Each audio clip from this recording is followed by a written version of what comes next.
Hello and welcome back to Dani Talks. Today we're going to be talking about stress. Stress is a huge problem in the world, especially in the United States. It can cause you to actually lose years on your life. So what are you going to do about that? You want to try to find ways to relieve your stress. But luckily you guys are here, so I've written a list of 5 different tips that should help you go through stress, especially if those stressors are related to exams, school, and all that. Because I had just finished my semester, my second semester of college in May.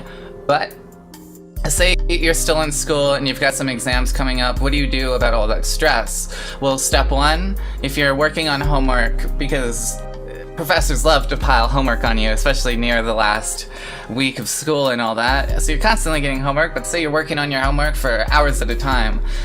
Take breaks. Breaks are really good. You want to get up and walk around, let that blood move through you, oxygenate all of your body, and it'll wake you up as well. Keep your heart pumping just a little bit, and it'll help you keep focused when you go back to your homework. Step 2, I like to close my eyes and take a deep breath.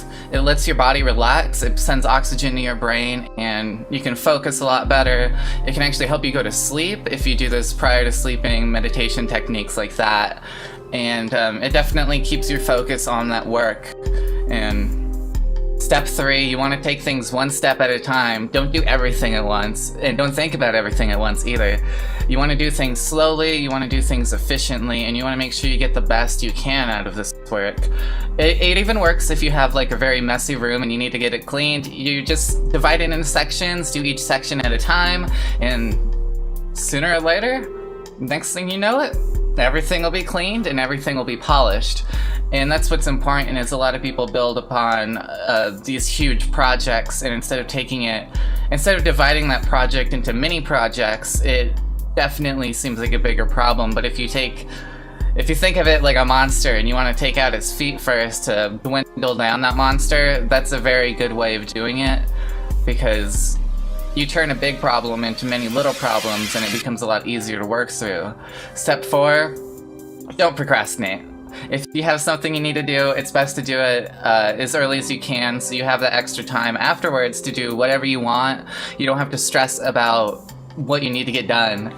And I recommend, even if you do procrastinate, to just do a little bit of work early, and then when you get back to it, at least part of it will be done, and that's a huge load off of your mind when you're doing stuff like that. And I noticed that my grades are a lot better when I don't procrastinate, and I feel a lot better. I feel less stressed overall, and that's a great thing. Step 5, you want to use leverage. Use everything you can. Use your enemies' powers against them, you know. A lot of exam preps, a lot of professors give you old exams to use, and not only that, they have a syllabus written out to tell you exactly what they need for that exam. And use that so you don't study on extra things, you study on what you need, and you prepare yourself using those old exams so you know what to expect. Sure, some criteria might dissolve or change, but use as much leverage as you can. So I hope these 5 tips have helped you guys, but thank you guys for watching my video. If you enjoyed it, please leave a like and subscribe, and bye-bye.